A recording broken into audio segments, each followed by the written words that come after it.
Hari ini kita kuliah Natural Language Processing ya. Udah bisa absen semua? Sudah, Pak. Sudah. Oke, ya berarti lancar, aplikasi mobile-nya lancar ya. Baik, kita mulai kuliah kita. Bismillahirrahmanirrahim. Assalamualaikum warahmatullahi wabarakatuh. Waalaikumsalam warahmatullahi wabarakatuh. Selamat malam, salam sejahtera bagi kita semua. Alhamdulillah pada kesempatan ini di minggu ke-6 kita bisa bertemu kembali dalam kuliah mata kuliah intelijensi buatan ya. Bahasan kita hari ini tentang natural language processing. Natural language yaitu bahasa ibu ya, katakanlah kita bisa sebutkan seperti itu. Berbahasa. Komputer berbicara. Komputer ada yang bisa berbicara, komputer ada yang bisa mendengar gitu ya. Komputer bisa melihat. Berbicara, mendengar, melihat. Itu semua sudah bisa dilakukan. Merasakan sesuatu lewat sensor juga sudah banyak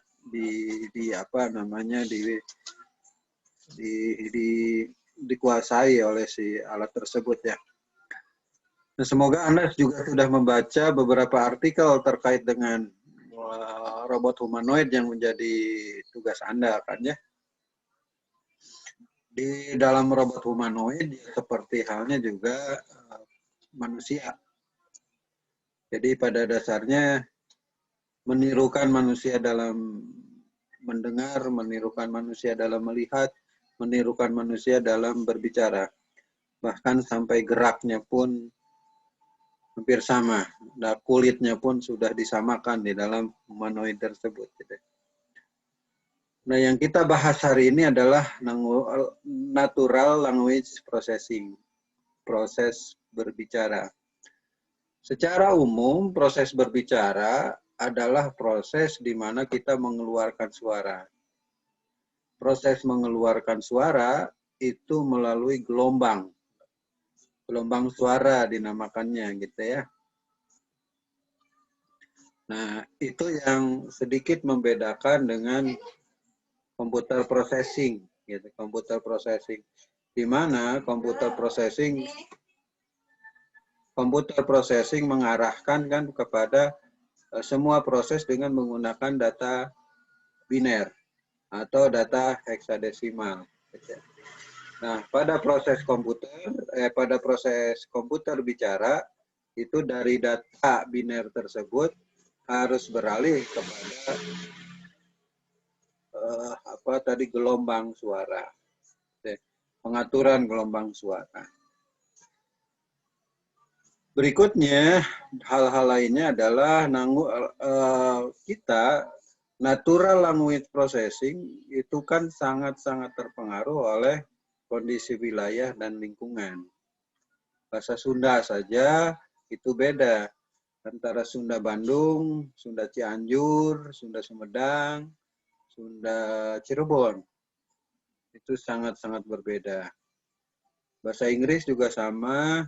Bahasa Inggris Amerika, bahasa Inggrisnya di London, bahasa Inggrisnya di Singapura dan bahasa Inggrisnya di Thailand, di India juga berbeda gitu. Eh, Pengucapan itu sangat tergantung kepada orangnya. Tapi dalam hal komputer itu sudah sangat jelas di apa pakai ya. Anda sudah pernah menggunakan Google apa namanya yang berbicara ya di dalam HP Anda. Jika sedang suntuk ya Anda bisa menggunakan itu Google Assistant. Google Assistant ajaklah ngobrol, maka dia akan mengeluarkan berbagai macam informasi yang dikuasai oleh si Google Assistant tersebut. Itu hasil dari output yang didapat dari mesin search engine yang dipunyai Google, inputnya berupa suara dan outputnya juga berupa suara. Bisa dalam bahasa Indonesia, bisa dalam bahasa Inggris, dan juga bisa dalam berbagai macam bahasa. Canggih seperti itu ya semua. Si apa namanya dari Microsoft juga sama, itu juga mengeluarkan aplikasi seperti halnya Google Assistant gitu ya. Google Assistant gitu. Oracle juga mengeluarkan itu. Jadi pabrikan-pabrikan besar atau produsen-produsen software besar itu sudah konsentrasi di bidang bicara gitu, pembicaraan, natural language processing. Natural language processing, NPL itu ada yang lain gitu ya. Tapi di informatika kita menyebutnya ini NPL itu untuk natural language processing.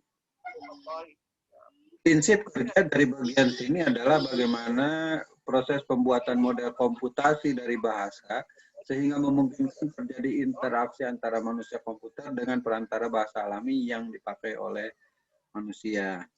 MPL memodelkan pengetahuan terhadap bahasa, baik dari segi kata, bagaimana kata-kata bergabung menjadi suatu kalimat dan konteks kata dalam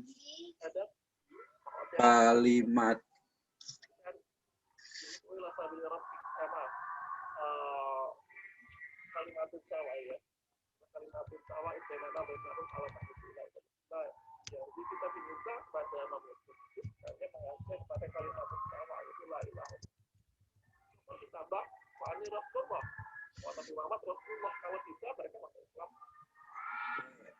Jadi sendiri sekarang sudah mengalami poin yang pertama, memungkinkan terjadi interaksi antara manusia dan komputer dengan perantara bahasa alami yang dipakai oleh bahasa manusia. Contoh yang saya sebutkan tadi adalah Google Assistant. Itu sudah sangat pintar di dalam prosesnya. Jadi yang saya katakan tadi, konsep dasar dalam proses kita berinteraksi antara dengan bahasa ucapan terhadap komputer, suara yang kita keluar berupa gelombang suara. Nah, gelombang suara itu diproses menjadi data digital. Nah, proses membentuk data digital berikutnya dari data digital yang dipunyai tadi diproses kembali ke dalam proses-proses teknis yang ada di dalam natural language processing. Jadi inputnya itu. Jadi kita mengucapkan sesuatu akan masuk ke dalam proses natural language processing. Dari proses itu kemudian mau diapain? Misalkan si Google Assistant menggunakan search engine untuk keperluan itu. Dicari suatu kata yang sangat berdekatan, berhubungan atau berkaitan dengan apa yang menjadi pembicaraan, apa yang dimaksud dengan pembicaraan, maksudnya apa. Nah, dari maksud dari kata-kata tersebut dipahami oleh komputer, baru diproses berikutnya. Dan hasil akhirnya dia akan mengeluarkan suara lagi dalam bentuk gelombang lagi. Jadi tahapannya itu ya, suara ditangkap, kemudian tangkapan suara tersebut dirubah menjadi digital supaya bisa dikenali nantinya dari data digital dikenali, data digital yang sudah dikenali tadi diproseslah ada berapa kata ini dan sebagainya gitu. Dia menyebutkan apa, berhenti di mana dan sebagainya gitu. Google Assistant. Jika saya menggunakan apa namanya meeting ya, Kalau sekarang kan kita menggunakan Zoom, nah kalau yang dari Google kita menggunakan Meet misalkan, suara yang saya sampaikan seperti ini itu bisa langsung diproses oleh si Google Meet-nya. Tanpa kata-katanya dan sebagainya gitu. Di Zoom itu kan nggak ada fasilitas itu, tetapi di Google Meet itu ada fasilitas itu. Berarti pada saat proses suara tidak kedengaran, Anda bisa baca teks yang ada di bawah dari bagian layarnya. Seperti halnya Anda menonton drakor gitu ya. Bahasa Koreanya muncul, bahasa Indonesianya tampil di bawah. Bahasa Koreanya kedengeran. Gitu. Nah, itu contoh kasus yang didapatnya. Jadi, secara konsep saya menyampaikan bahwa itu sudah jalan, sudah ada, sudah bisa dipakai. Nah, terus fungsi kita apa? Nah, fungsi kita adalah memahami cara kerja yang dilakukannya. Pertama itu dulu cara kerjanya. Kenapa kita perlu memahami cara kerjanya? Karena pada saat suatu nanti kita ada kesulitan sesuatu di dalam proses programming terhadap natural language processing, kita bisa menyelesaikannya pada bidang mananya ini, pada bidang input suaranya, pada bidang decode suaranya, pada bagian mananya lagi dari sistem tersebut. Gitu. Karena kan itu sudah jadi semua. Nah, jadi kalau Anda sudah menggunakan sesuatu di Google, nah berarti nanti Google itu juga sudah menyiapkan fasilitas untuk open source-nya. Biasanya seperti itu. Open source dan open lisensi, sehingga kita bisa pakai juga dalam beberapa kaitan. Nah, walaupun pada dasarnya ya, si Google juga menyiapkan yang lebih baik berupa komersialisasi dari dari fasilitas yang diberikan. Nah, NPL ini adalah proses di mana mempunyai banyak keilmuan yang terkait di dalam natural language processing ini. Gitu. Pertama ada ilmu fonetik atau fonologi, kedua morfologi, ketiga sintaksis, keempat sematik, kelima pragmatik, keenam discourse knowledge, kemudian words knowledge, gitu ya. Word knowledge, ya. Sintaktis, pragmatis, dan berikutnya. Nah, ilmu ini sangat berguna untuk masa sekarang, gitu, di dalam prosesnya. Bukan hanya pada sisi memproses suaranya saja, tetapi pada proses suara itu bisa dikatakan input dan output ya, tetapi di dalam proses itu untuk menghasilkan sesuatu, nah ini yang menjadi bagiannya. Misalkan tadi saya sampaikan bahwa suara yang keluar dari kita itu akan diterima oleh komputer. Nah, komputer kan harus memahami dari bagian itu. Maka dia memisahkan dulu itu kata-kata, gitu, kata dulu yang dipisahkannya. Bagaimana cara memisahkan kata-kata? Ada pola tertentu yang bisa didapat. Misalkan ya gelombangnya jadi 0 gitu. Karena tidak ada jedanya gitu. Ada jedanya. Bisa jadi seperti itu dalam lingkup tertentu ya. Nah, dari masing-masing yang terdapat itu kemudian dicek kembali apakah ini kata-kata ini bermakna atau tidak gitu ya. Mungkin seperti apa ya? Bergumam itu kan nggak bisa dimaknain apa-apa dalam sebuah kata bergumam ya. Gitu kan nggak bisa itu suara, misalkan suara apa itu suaranya Bima pada saat mau bersuara gitu ya, yang golek. Nah, seperti itu belum bermakna tertentu. Suaranya ada, proses terhadap itu ada, tetapi mentok pada bagian dia tidak bisa dimaknai. Nah, berikutnya kan setelah proses dimaknai, maksudnya apa? Dalam kaitan itu maksud yang diharapkannya. Nah, inilah proses di mana yang susah untuk kita lakukan di dalam menggapai dari maksud ini, gitu ya. Dalam bahasa pemrograman komputer, makna dan maksudnya itu ditentukan lewat sintak, gitu. Kalau sintaknya sudah benar, maka komputer bisa memahami dari maksud yang kita inginkan. Misalkan Anda ingin melakukan proses aritmatik terhadap dua inputan yang diterima oleh komputer. Nah, maksudnya kan dia dengan menggunakan perintah read dua disimpan dalam A dan B misalkan, kemudian dari bagian sana ada penulisan B tetapkan A plus B.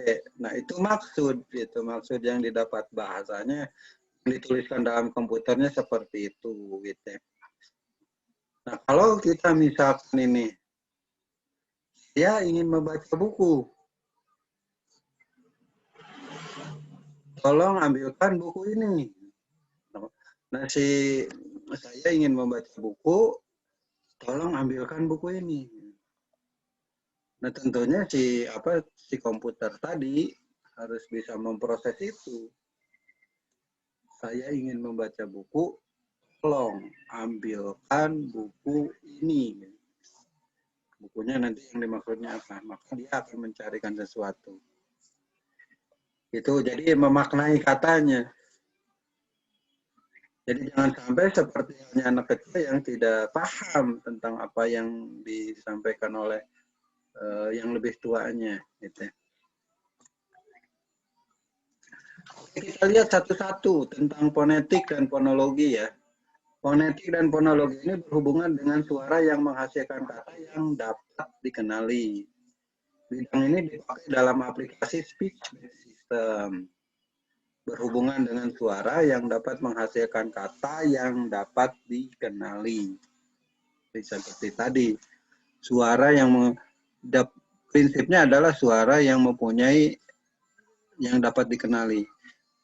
Bagaimana komputer bisa mengenali? Salah satu bagian dari proses mengenali itu adalah mencocokkan dengan data yang dipunyai oleh komputer. Mencocokkan data yang dipunyai oleh komputer. Datanya bisa berupa apa? Bisa database. Gitu ya. Contoh kasus di dalam HP Anda, suara yang dapat dikenali disimpan di dalam sebuah file suara. File suara itu yang akan dengan yang kita punya. Itu yang dinamakan dengan voice command. Gitu, voice command ya. Kita merekamkan suara kita, buka HP, misalkan suara itunya ya. Buka aplikasi Word gitu ya. Kemudian buka pemutar lagu gitu kan. Kita merekamkan itu dulu. Baru berikutnya kita perintahkan itu beberapa kali berikutnya gitu. Dan kalau itu cocok, maka akan dihubungkan dengan sebuah perintah tertentu gitu, prosesnya. Jadi proses fonetik, mengenali dari suara. Nah, kalau kita menggunakan pola yang saya sebutkan tadi, berapa banyak kata-kata yang harus tersimpan di dalam komputer kita. Jadi kita sebagai manusianya harus merekamkan semua itu. Itu tidak apa. Jadi tidak dilakukan dengan pola seperti itu di dalam komputerisasi bagian ini gitu ya. Pola. Jadi kita nanti akan mengenali suara A, B, C, berarti huruf abjad yang kita punya 27. Nah, berarti kita tinggal memproses itu gitu ya. Kalau orang menyebutkan huruf A apa, huruf B apa, dan itu nanti diterjemahkan tertentu. Barulah nanti seperti hanya data di kamus, A, B, C, dan sebagainya. Itulah nanti yang akan membedakan pola bahasa yang diucapkan oleh orang Indonesia dan yang diucapkan oleh orang Inggris. A-nya orang Indonesia dibaca oleh orang Inggris dengan I. Gitu ya.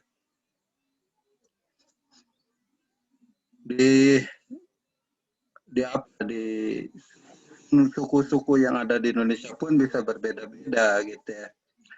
kata para santri, kalau orang Sunda nyebutnya amin itu. Kalau orang Jawa nyebutnya ngamin gitu. Misalkan seperti itu mainan para santri.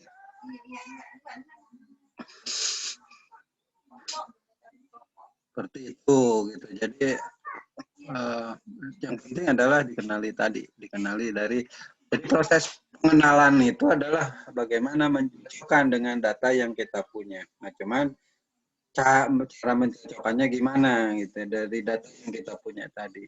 Itulah yang ada di dalam konsep itu. Nah, apa namanya, pola untuk mencocokkan ini sudah ada penelitiannya yang Indonesia yang dilakukan di Jepang. Mahasiswa Indonesia mengambil S3 di Jepang, membuat pola ini, dan sudah tersebar dengan baik. Nanti Anda bisa cek di internet bagaimana proses ini, fonetik dan fonologi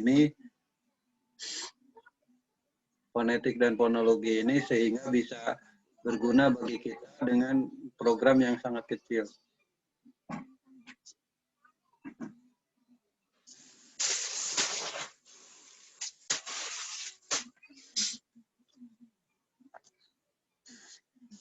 Oke ya. Berikutnya setelah fonetik adalah pada morfologi. Pengetahuan tentang kata dan bentuk-bentuknya sehingga dapat dibedakan antara satu dengan yang lainnya.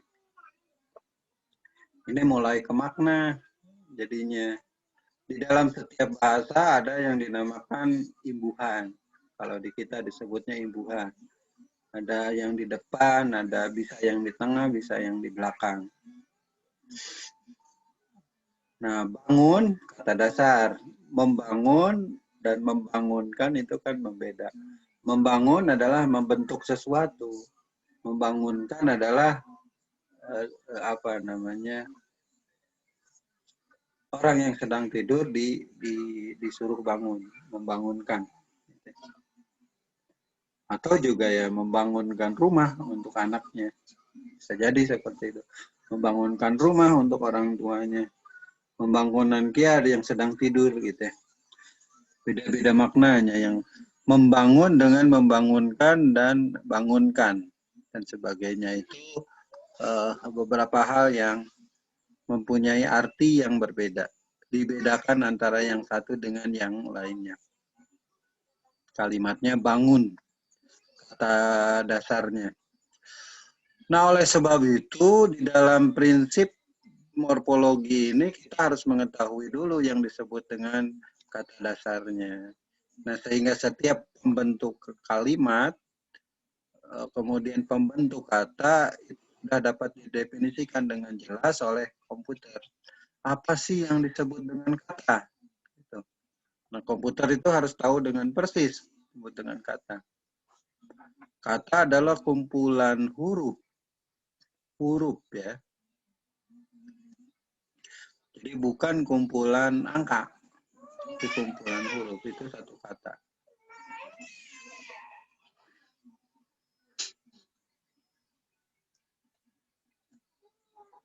Nah, berikutnya kumpulan huruf dan kata tersebut ada imbuhan tadi, gitu ya. Ada imbuhan tadi.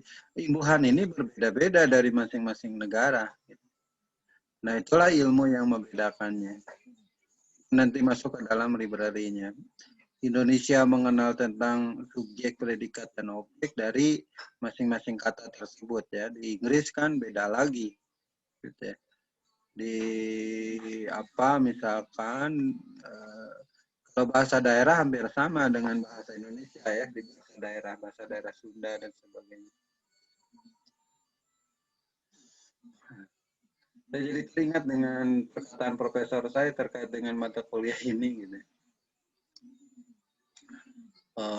Almarhum dia bilangnya, kita bicara dalam bahasa Sunda, kemudian apa namanya, menantunya sedang ada di menantunya orang Inggris, mertuanya orang Sunda. Pasti akan kejadian menurut dia itu mertuanya ngomong bahasa Sunda, pada saat ngomong itu kedengaran oleh bahasa orang Inggrisnya dengan bahasa Inggrisnya dan dipahami oleh mereka langsung dengan bahasa Inggris tadi lewat telepon tadi, hubungan telepon gitu. Nah, kemudian menantunya yang orang Inggris itu juga akan bicara dalam bahasa Inggris. Tapi kedengaran oleh orang Indonesianya yang tadi mertuanya itu dalam bahasa Sunda. Akan seperti itu gitu sistem dari natural language processing ini. Jadi mesin bisa berjalan secara langsung menerjemahkan sesuatu lewat bahasa tadi gitu ya. Real time system pada sistem pengolahan tadi. Memahami bahasa Sunda yang disampaikan lewat telepon, lagi bertelepon tadi, itu proses itu berjalan dan kedengaran oleh orang Inggrisnya, menantunya dalam bahasa Inggris. Dijawab kembali bahasa Inggris lagi, kemudian kedengaran oleh mertuanya dalam bahasa Sunda lagi. Nah, ini ngobrolnya pasti rame. Itulah nanti yang akan terjadi beberapa tahun ke depan terkait dengan si pola ini ya. Nah, ini yang sudah kelihatan tadi yang saya sampaikan dengan natural language processing itu di Google Assistant tadi. Ya. Berikutnya adalah sintaknya, pengetahuan tentang urutan kata dalam pembentukan kalimat. Jadi pola dasarnya menerangkan diterangkan atau diterangkan menerangkan. Yang membedakan antara bahasa Indonesia dengan bahasa Inggris itu menerangkan diterangkan, diterangkan menerangkan. Gitu deh. Nah, pola ini diambil oleh, kalau Anda sudah belajar tentang materi kuliah teknik kompilasi bagi mahasiswa informatika ya, bagian ini kan bagian terpenting dari sebuah sintak bahasa yang dipunyai oleh komputer kita. Itu terkait dengan pembentuk kalimat, pembentuk statement kalau disebutnya gitu. Statement itu apa, substatement itu apa, dan sebagainya. Jadi kalau sudah mengetahui dalam statement tersebut, kita bisa membuat satu pola bahasa yang didapat dan akhirnya bisa membentuk bahasa tersendiri untuk komputer kita. Gitu. Zaman saya kuliah itu memang tugas kompilasi itu adalah membuat bahasa komputer untuk keperluan kita sendiri. Walaupun waktu itu tugas yang kita dapat oleh dosennya itu dengan semacam interpreter. Kita membuat sebuah program interpreter, kita menuliskan sebuah perintah dalam format kalimat yang sudah ditetapkan dan dipengerti oleh komputer, diterjemahkan oleh komputer gitu. Jadi membuat tugas kita itu dulu adalah membuat bahasa pemrograman. Apakah selesai dalam waktu 1 semester? Ya, bahkan mungkin waktunya pendek juga, bisa sebulan udah selesai tugas itu gitu ya. Jadi bukan merupakan tugas besar dulu untuk membuat bagian dari ini gitu ya. Cuman ya mengerjakannya itu yang lumayan gitu, sampai beberapa malam rasanya mahasiswa informatika dulu itu tidak tidur gitu. Karena beberapa tugas yang memang harus diselesaikan. Nah, saya belum lihat ini kegiatan-kegiatan itu di mahasiswa-mahasiswa sekarang. Saya dulu belajar bahasa pemrograman misalkan, bahasa C harus bisa berkomunikasi dengan assembler gitu ya. Nah, caranya gimana kan kita juga belum tahu.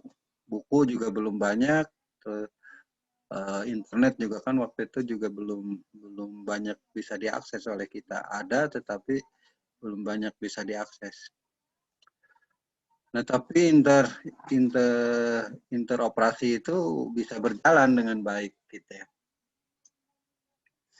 Pada saat masih kita mengambil mata kuliah sistem operasi, tugasnya adalah membuat operating system.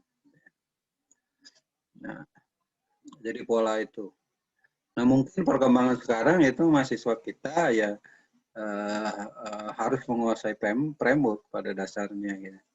Framework yang digunakan di dalam teknik pemrograman. Jadi mahasiswa kita harus bisa menguasai itu.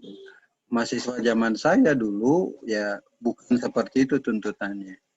Mahasiswa zaman Anda sekarang ya berarti tuntutannya harus menguasai dari berbagai macam framework pemrograman yang ada. Karena ya model pemrogramannya juga sudah seperti itu, menggunakan berbagai macam framework.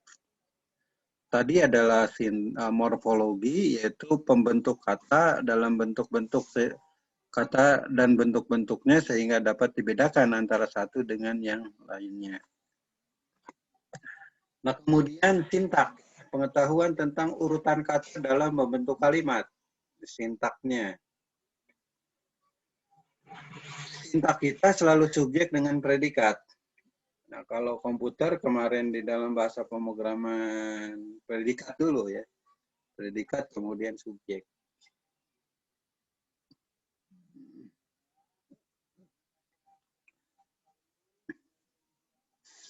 Jadi ada pengetahuan tentang urutan kata dalam membentuk kalimat disebut sebagai sintaksis. Kalimat diisi dengan subjek dan predikat. Nah, jadi tadi sudah bisa disebutkan masing-masing ini kelompok predikat, ini kelompok subjek. Predikat itu bisa isinya apa, kata kerja, kata benda, dan sebagainya. Tadi hubungan dengan yang tadi ya, mana yang ini ya, ada bangun, kata dasar misal morfologi ya, sudah dipecah-pecah menjadi kata, kemudian nanti kan harus jelas posisinya. Sudah benar atau tidak posisi itu. Nah, itu dengan sintaksis. Nah, menurut saya Google Translate itu sudah sangat baik melakukan proses penerjemahan bahasanya. Cuman bahasa kitanya yang tidak baik di dalam membentuk sebuah kalimatnya. Itu menurut saya sehingga bisa dianggap oleh ahli bahasa penerjemahan bahasa yang kita gunakan ke bahasa Inggris yang menggunakan Google Translate itu kacau balau menurut ahli yang tahu gitu, yang tahu bahasa. Padahal bukan Google-nya yang salah, tetapi kalimat kita yang belum tepat. Belum tepatnya kenapa? Belum tepat sesuai dengan sintaksis, dengan ilmu bahasa yang dipunyainya. Kita membuat bahasanya merawat bahasa komunikasi, bukan bahasa tulisan. Pendapat saya itu terkait dengan Google Translate yang dikatakan tidak baik. Entah siapa yang mengatakan tidak baiknya, tapi menurut saya adalah sesuatu hal yang baik, tinggal inputnya saja yang didapat. Berdasarkan ilmu ini ya, berdasarkan ilmu NPL ini bahwa ya si Google Translate itu sudah menerjemahkan dengan baik. Tadi yang penting adalah input dari kalimat yang digunakan di dalam Google Translate-nya tersebut, teks yang dibuatnya harus sesuai dengan sintak bahasa yang kita gunakan. Nah, kalau kita menggunakan bahasa Indonesia, gunakan sintak bahasa Indonesia yang baik dan benar. Subjek, predikat, objek, keterangannya itu harus tepat. Harus boleh. Jadi dengan bahasa bahasa tulisan yang baik dan benar. Nah, mahasiswa STEMI diajarkan dengan mata kuliah bahasa Indonesia ya, yang isinya emang adalah tata tulis untuk karya-karya ilmiah, kebanyakan kan itu. Nah, proses menulis tata tulis karya ilmiah memang harus bersesuaian dengan tadi aturan pembahasaan, aturan sintak bahasanya. Subjeknya mana, predikatnya mana, dan objeknya mana. Karena itulah yang paling mudah dipahami atau mudah dimengerti oleh yang lainnya. Nah, berikutnya yang agak rumit dalam bagian ini adalah sematik. mempelajari arti suatu kata dan bagaimana arti kata tersebut membentuk suatu arti kata dalam kalimat yang utuh. Ini kalimat yang utuhnya itu kan didefinisikannya susah, kalimat yang utuh. Contoh kasus di dalam slide ini, ayahku datang membawa buah tangan. Buah tangan. Tidak ada arti khusus tentang buah tangan kalau dia tidak dimaknai dengan kata sebelumnya. Buah tangan. Itu dimaknai oleh kita adalah oleh-oleh. Nah, bagaimana memaknai ini? Itu dalam ilmu sematiknya ini, gitu ya. Ayahku datang membawa buah tangan. Banyak hal seperti itu. Banyak hal seperti itu yang terjadi di dalam bahasa kita.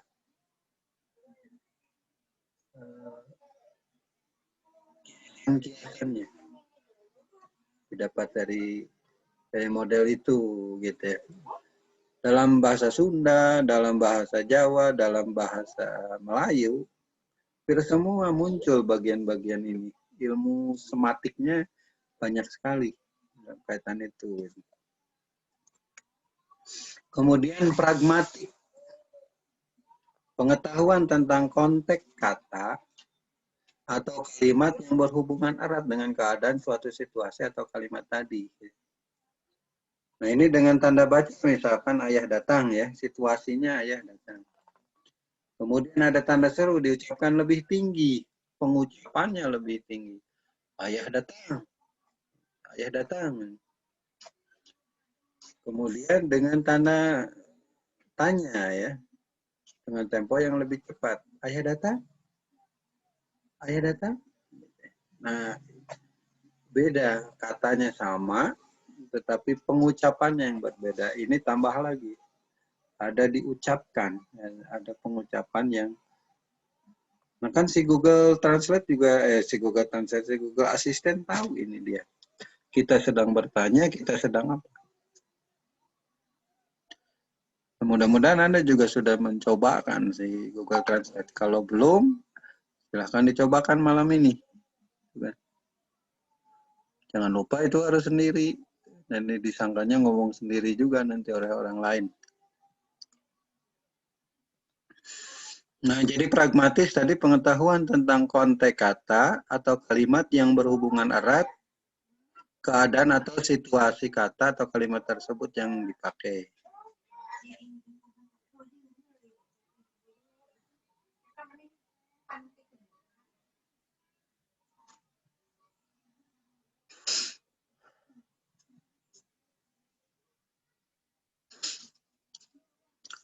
Kemudian lebih luas lagi dari yang tadi adalah discourse knowledge. Pengetahuan hubungan antar kalimat. Hubungan antar kalimat. Tadi berkaitan selalu dengan kata. Nah, sekarang dengan kalimat. Melakukan pengenalan apakah suatu kalimat yang telah dikenali memenuhi kalimat selanjutnya. Penting untuk mengidentifikasi kata ganti orang, keterangan tempat atau aspek sementara dan informasi. Contoh, ibu pergi ke pasar, ia membeli makanan di sana. Ini kita juga susah dalam belajar bahasa Inggris terkait dengan ini. Kata ganti ya. Setiap kita melakukan proses tes TOEFL, pertanyaannya selalu model seperti ini. Banyak soal yang seperti ininya. Belum lagi di dalam bahasa Inggris ada waktu, batasan waktu yang digunakan. Sekarang, masa lalu, atau masa yang akan datang. Dengan berbagai macam variasinya sehingga ada 16 tenses ya. Nah, discourse knowledge, pengetahuan tentang hubungan antar kalimat, mengenal suatu kalimat yang telah dikenali mempengaruhi kalimat selanjutnya. Ibu pergi ke pasar, iya. Nah, iyanya itu tadi ibunya membeli makanan di sana. Nah, di sana diartikan nanti menjadi pengetahuannya bahwa itu adalah pasar. Di sana itu adalah pasar. Berikutnya adalah words knowledge, mencakup arti sebuah kata secara umum. Dan apakah arti khusus bagi suatu kata dalam suatu percakapan dengan konteks tertentu. Nah, jadi semakin ke bagian sini, tadi mulai dari mana? Dari bagian morfologi rasanya ya, dari morfologi sampai bagian sini itu memproses kata, nah sehingga menjadi sesuatu yang bisa dipahami oleh komputer. Semakin rumit dan semakin rumit.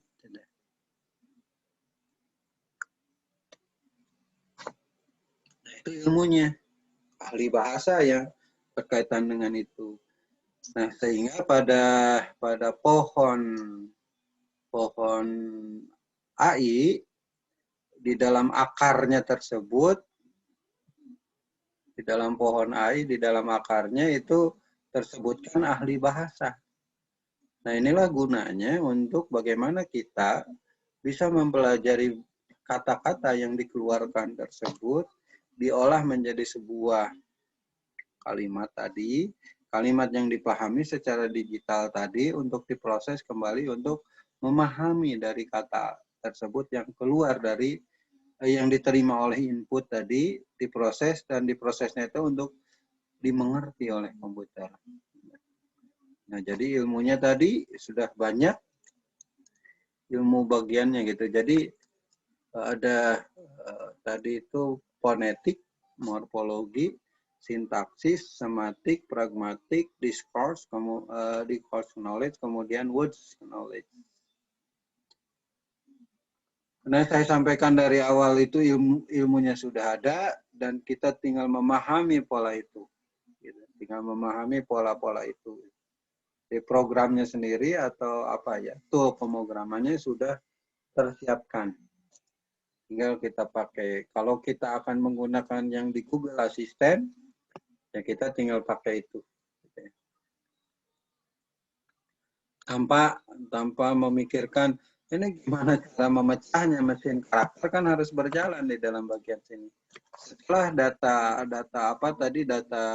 suara itu tersimpan di dalam data digital, maka mesin karakter itu kan berjalan. Nah, mesin karakter kan memecah A, B, C, dan berikutnya sampai ketemu suatu akhir dari kata. Nah, dari akhir dari kata tersebut akan baru diproses, kemudian masuk ke dalam kalimat. Nah, tadi ada hubungan antar kalimat dan sebagainya. Nah, NPL-nya lah nanti yang akan berperan dalam bagian ini. Nah, NPL-nya sendiri bisa dibubuhi dengan suara berikutnya atau tanpa suara juga kan nggak problem. Gitu ya. Karena emang di dalam basis komputer, suaranya tersebut prinsipnya adalah sebagai output. Atau bisa dikatakan input yang lebih memudahkan. Jadi kalau Anda bayangkannya adalah proses NPL tersebut seperti hanya search engine. Kita menulis apapun dalam search engine, pasti ada prediksi kata-katanya. Kata-kata berikutnya. Prediksi kata-kata berikutnya yang ingin disampaikan. Kita menulis satu kata, dia akan memberikan banyak pilihan di dalam search engine tersebut. Itu bagian dari NPL-nya, gitu, melalui search engine ya. Nah, pola itu di dalam text base. Nah, berikutnya kan muncullah seperti halnya tadi Google Assistant. Sesuai dengan perkembangan hardware dan softwarenya. Nah, sehingga dari hardware tersebut sangat memungkinkan engine tersebut menggunakan input bukan berupa teks lagi, tetapi menggunakan suara.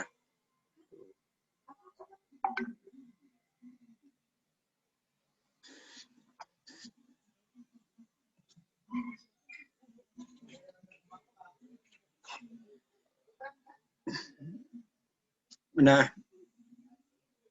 jadi ada text-based application, ada space-based application dalam penerapan aplikasi NPL ini. Text-based application melakukan proses terhadap teks, mencari topik misalkan tertentu dari sebuah buku, mencari isi dari berita atau artikel, mencari isi dari email, menerjemahkan dokumen dalam satu bahasa ke bahasa lain. Contoh, test application-nya. Banyak sekali aplikasi-aplikasi yang dibutuhkan untuk keperluan ini. Yang menarik perhatian saya itu waktu autoblog gitu ya. Kok orang bisa ya membuat autoblog gitu ya. Ternyata autoblog ini adalah menggunakan bagian dari ilmu NPL-nya. Ada satu artikel yang dia punya, kemudian artikel tersebut direproduksi kembali. Direproduksi kembali menjadi puluhan, ratusan, dan ribuan artikel baru dari satu artikel tersebut. Banyak pola yang bisa digunakan dengan menggunakan tadi ya kata ganti misalkan ya. Kan bisa saja aku diganti dengan saya, aku diganti dengan gue dan sebagainya, itu sudah satu hal yang berbeda, bisa saja terjadi seperti itu. Jadi kalau ada 100 kata yang bisa diganti dalam sebuah teks, nah berarti itu bisa menghasilkan dokumen 100 lagi dan sebagainya gitu. Banyak ya. Dan dalam ilmu blogging tadi disebutnya adalah spinner, aplikasi spinner di luar dari aplikasi yang saya sampaikan ini ya. Aplikasi spinner. Nah, Anda bisa cek nanti di internet spinner application gitu ya. Berapa coba harganya? Bagaimana Anda bisa berperan dalam bagian itu? Mahal itu ya. Menghasilkan. Nah, Anda sudah punya ilmunya sekarang cara melakukan proses spinner tersebut. Ya. Bisa toolsnya gitu maksud saya, toolsnya untuk Anda bisa gunakan di proses berikutnya. Nah, lewat search engine tadi atau mungkin lewat sesuatu hal, karena kan data mencari topik tertentu dari buku di perpustakaan, mencari isi suatu berita dari artikel, mencari isi dari email dan menerjemahkan dokumen. Semuanya itu harusnya kan pasti udah digital base, gitu, sudah berbentuk digital. Perpustakaan itu juga sudah mempunyai standarisasi dari data yang ditulis di dalam perpustakaan. Data perpustakaan itu. Sehingga masing-masing perpustakaan itu mengikuti standar itu. Nah, oleh sebab itu kita juga kalau sudah terhubung satu perpustakaan dengan perpustakaan lain, maka itu menjadi perpustakaan yang sangat besar dengan format data yang sama. Itu sudah ada formatnya, sudah ada standarnya, tinggal kita gunakan saja. Kalau di STIMIC ini belum mengikuti pola itu dari yang perpustakaan. Tapi untuk jurnal ilmiah, itu kita sudah menggunakan standarisasi dari OJS-nya. Itu juga sama, pola penulisan dan standar lainnya juga mengikuti itu. Nah, mencari satu berita dari artikel, nah ini ada yang kalau ilmu-ilmu tambahan lainnya itu dinamakan dengan tambahannya, istilah lainnya itu data mining. Ya. Menambang data, gitu, kalau kita tambahkan dengan ilmu yang lain. Nah, kalau kita hanya mencari satu kata di dalam mesin search engine, melalui search engine kan kita bisa lakukan di dalam teknis pemrograman kita. Kita memasukkan suatu kata, misalkan belajar PHP framework, kode igniter gitu. Nah, kita bisa di luar dari Google Search Engine, kita membuat programnya melalui Search Engine-nya juga. Misalkan disajikan ada 100 link, kita buka semua 100 link, isinya apa. Kita cari apa yang kita butuhkan, bisa seperti itu. Nah, kalau tadi menerjemahkan itu sudah ini. Mencari isi dari email.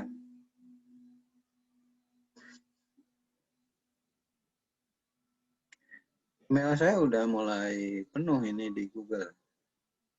Sangat banyak, 15 giganya itu. 15 bukan giga, T ya. Giga ya.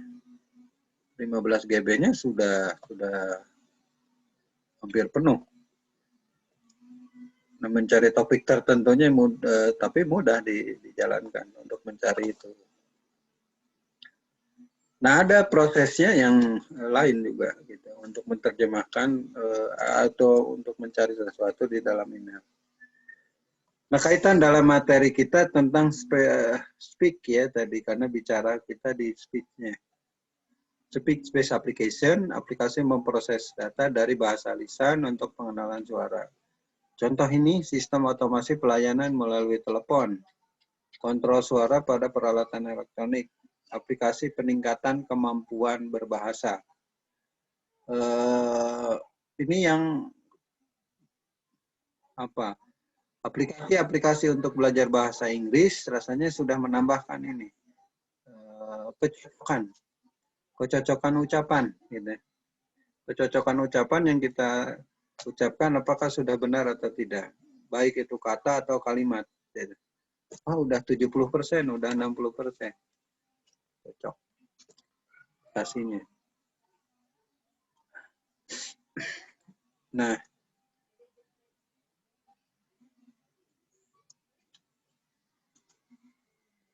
jadi secara aplikatif itu nanti akan banyak sekali hal-hal yang kita bisa bangun di dalam hasil dari space ini, gitu ya, NPL ini.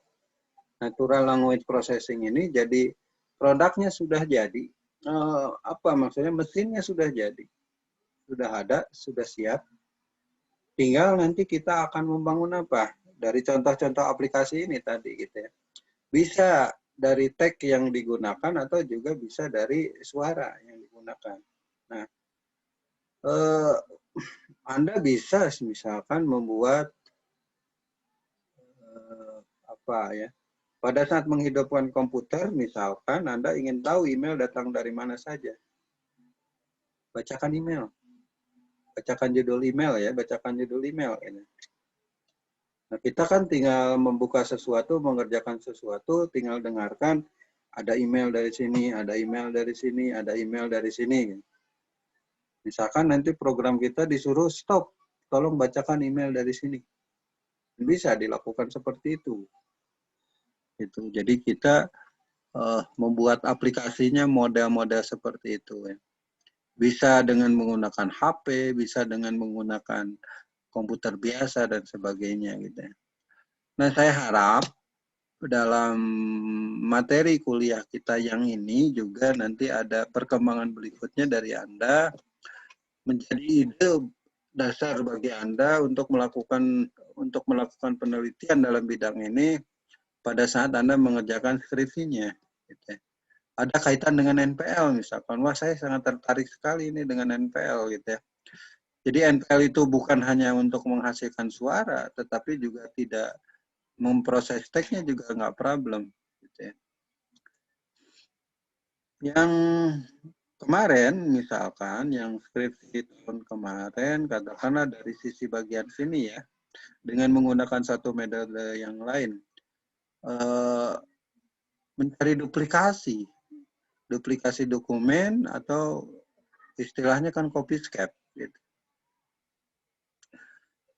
Skripsi siapa itu terkait dengan skripsi ya, skripsi siapa yang mempunyai judul ini katakanlah gitu. Atau bagi prodi ingin diketahui ini judul ini sudah pernah masuk atau belum, materi yang tersampaikannya apa. Bisa saja judulnya sama tapi materinya beda. Ingin diketahui dulu ini judulnya apa, judulnya sudah pernah disampaikan atau tidak gitu. Melalui NPL-nya ini cocokkan. Karena bisa saja dituliskan sistem informasi manajemen, bisa saja dituliskan SIM. Gitu. Nah, pada sisi relational database antara sistem informasi manajemen, judulnya misalkan dengan SIM kan itu jauh berbeda tulisannya. Yang satu 3 huruf, yang satu lagi lebih dari 3, banyak sekali. Dari sistem informasi manajemen. Atau kata sistem informasi gitu, itu juga lain. Nah, kalau kita menggunakan mesin pencarian dengan pola query, tapi dengan pola NPL ini ya harusnya lebih bagus gitu. Karena tadi kan mengetahui secara makna mengetahui secara hubungan kalimat, dan mengetahui dengan situasi dan kondisi dari kalimat tersebut. Banyak hal jadi yang kita bisa pakai ya. Kemudian yang menggelitik juga dalam pikiran saya itu, kok seorang tunanetra menjadi blogger? Seorang tunanetra menjadi blogger dan mempunyai penghasilan dari blog. Ini gimana dia caranya? Ternyata itu ada mesinnya, ada aplikasinya, disebutnya kan mesin, ada aplikasinya untuk membacakan halaman web. Membacakan halaman web. Jadi dia menuju ke detik ya tuliskan, menyebutkan aja itu tulisan detik dengan huruf braille, di dalam keyboardnya, gitu. Nah, kemudian nanti setelah masuk ke detik dibacakanlah judul-judulnya tersebut. Nah, nanti klik yang ini dan berikutnya, itu masih banyak hal-hal yang bisa kita berikan kita bangun aplikasinya bagi mereka yang mempunyai kekurangan dalam penglihatan. Itu bisa masuk ke dalam Internet of Things, dalam bagian aplikasi yang kita buat nantinya, Internet of Things ya. Ini ada mesin aplikasi berbasis www yang dapat menerjemahkan, ada web translator menerjemahkan bahasa dalam catuling dan sebagainya. Sudah dilaksanakan kan oleh si browser yang kita bangun. Si Google-nya sudah. Silakan sampai bagian sini ada yang perlu didiskusikan ya.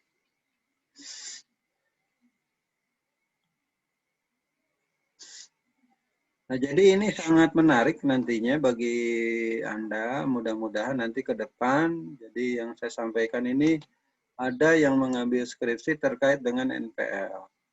Prosesnya gitu ya. Cari-cari dulu language processing ini untuk keperluan apa. Internet of Things-nya untuk keperluan apa, berkaitan dengan pengolahan suara dan sebagainya. Nah, bayangkan oleh Anda itu aplikasinya, bagaimana kalau bisa membentuk aplikasi seperti halnya Google Assistant. Google Assistant gitu ya. Nah, itu kan sudah mirip sekali. Tinggal dibentuk menjadi robot, ya sudah itu menjadi manusia. Nah, gitu ya. Bentuk manusia. Tetapi itu Google Assistant kan berupa aplikasinya. Bisakah Google Assistant menjadi yang memberikan pelayanan di dalam satu web? Coba bayangkan oleh Anda menjadi bayangan dalam satu web aplikasi.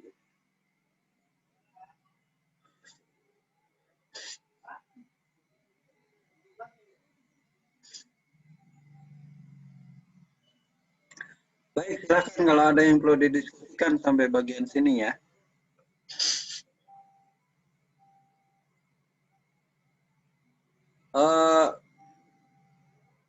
Nanti saya sampaikan juga presentasinya di itu ya, di Google Classroom. Saya belum sempat masukin